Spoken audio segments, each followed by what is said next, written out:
Hello and welcome to my Arty Hearty vlog.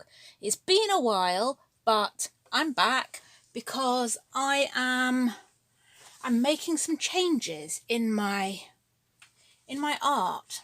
I've decided it is time to develop.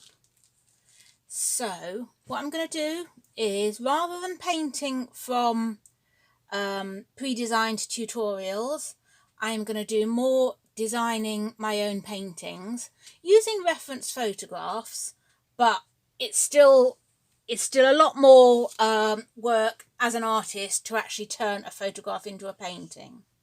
So what I've got here is a photograph from the Facebook group Free Reference Photographs for Artists. That is a beautiful llama by the name of Gertie, photographed by a photographer named Jennifer Reed, who was Gertie's owner. And earlier today, I started working on a sketch of that. First of all, I applied the grid to it using a grid app on my tablet, and then transferred that into my sketchbook and sketched it out.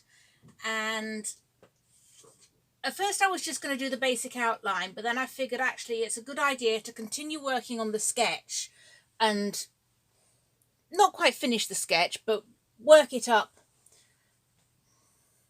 a fair amount, because doing that has actually helped me to get more familiar with the shapes and the lines and the proportions, and also the process of shading it, because I also then reduced it to black and white so I could see the values and work out what were the lighter and darker parts. And that's helped me work out what I might do as I start to paint. So having done that, I've now, just as a practice painting, I've got myself a sheet of watercolour paper. This is really cheap watercolour paper. This is Crawford and Black watercolour paper from the works. It's not, I wouldn't say it's great quality, but it's good for practice. It's fairly heavyweight. It's 230 GSM, and it'll do for this. And I've given it a background coat. I've used phthalo blue, phthalo green and white, and just loosely blended those colours as I go. I did not blend them on the palette first. I just put a bit of each colour onto my brush and then stroked it across to get a nice streaky effect there. And then I've put my grid on there, and I've measured out 10 by 12 because I often paint on a 10 by 12 board because it fits so nicely into a 10 by 12 frame that you can get really cheaply in most of the bigger supermarkets and Wilko's and places like that. So I thought I'll work on a 10 by 12 size, because also if we then go and do this one in one of my Paint Along With Me workshops, which is quite likely, we will be doing it on 10 by 12 boards there. So all my proportions, my gridding and all that are based on 10 by 12. So each of these squares is 2 inches, so 5 2s are 10, 6 2s are 12, 10 by 12 inches. That's enough maths. Right, let's get back on with sketching. Now I've got this little chalk pencil that it's like a mechanical pencil, but it's got a chalk in it rather than graphite, and it's really good. The only quibble I have with it is that the sharpener that comes with it, instead of it being short, it sharpens all the way down here. So when you put that in there, that's fine when the lead is that long, but once you get to the last bit of the lead, once your lead is that long, once you put it in there, you've got nothing to hold on to turn it. So then you're wasting 20% of each lead. But until they redesign the sharpener, I guess we're stuck with that. Unless I sharpen it on sandpaper or something, but I'm not sure if I can be bothered going to that trouble. Anyway, I've started transferring my sketch onto my gridded surface, and I'm starting with the nose area and just using these squares as my guide to where everything will be. So I've started with the that curve of the nose there and just sketch that in, and then the upper line of the nostrils coming down to this single tooth there, and the bottom of the nostrils there, and then we've got these I suppose they're kind of the bits above the upper lip, or are they part of the upper lip? I'm not really sure. Not too familiar with llama anatomy, but let's just follow the photo. Right, from there we have this bit, and then that comes down to about there.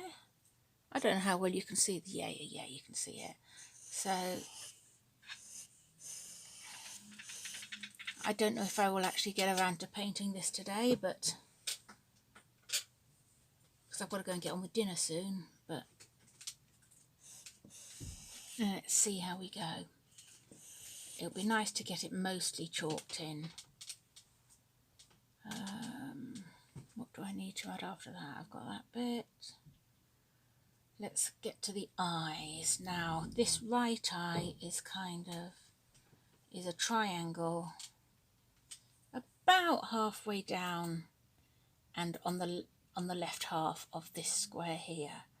So, about there. Whoops, don't go to sleep, tablet.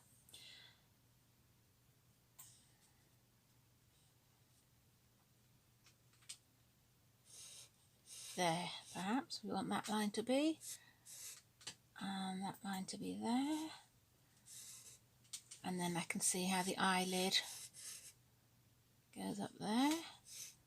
And this is pretty much how I first sketched it into my sketch pad to actually draw it, so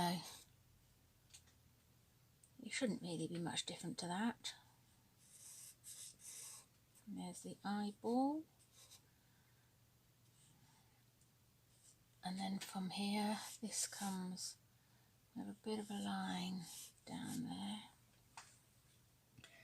And then it sort of comes out here a bit. And then maybe around there like that. And then we've got this tufty bit down here, so I will now work from there.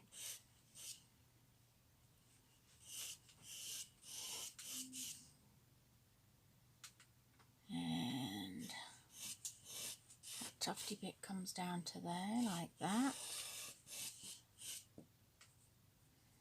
And this goes up, let's see, I just mark, I notice where the lines cross the edges of each of these squares that form my grid. And that's how I get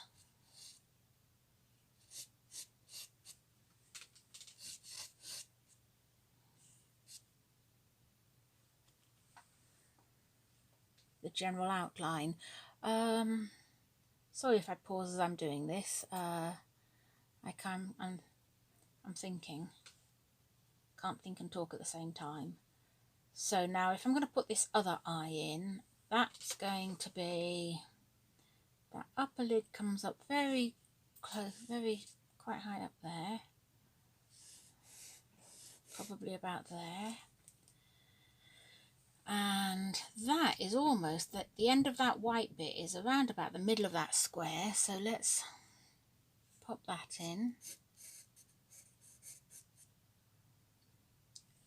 And then that eyeball is going to be about there, isn't it? And then this eyelid seems to curve more than the other one. Or it looks like it curves, it's just the angle we have on it. Okay, it helps to put in the top of that eyelid or where the colour changes, and then take that out into the tufty bits.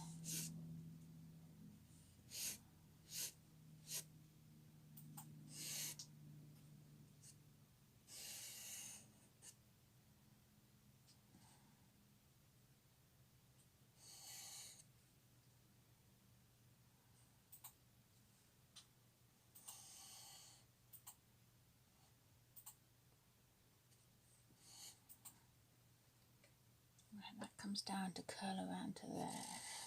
So kind of like that.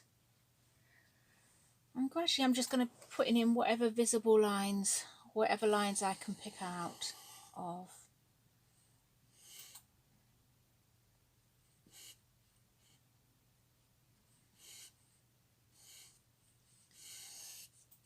Just trying to gauge the points where they cross the grid lines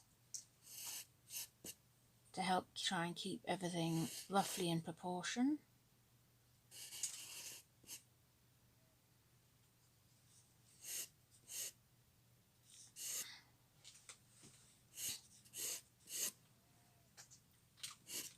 And bit by bit I will work this sketch out. Okay, I think I will pause the video there and come back to you when I've finished sketching the outlines. Okay, that's enough of the chalk outline sketched in. That's ready to start painting. So I think I will leave that for today. I might start the painting later on, or I might leave it till tomorrow.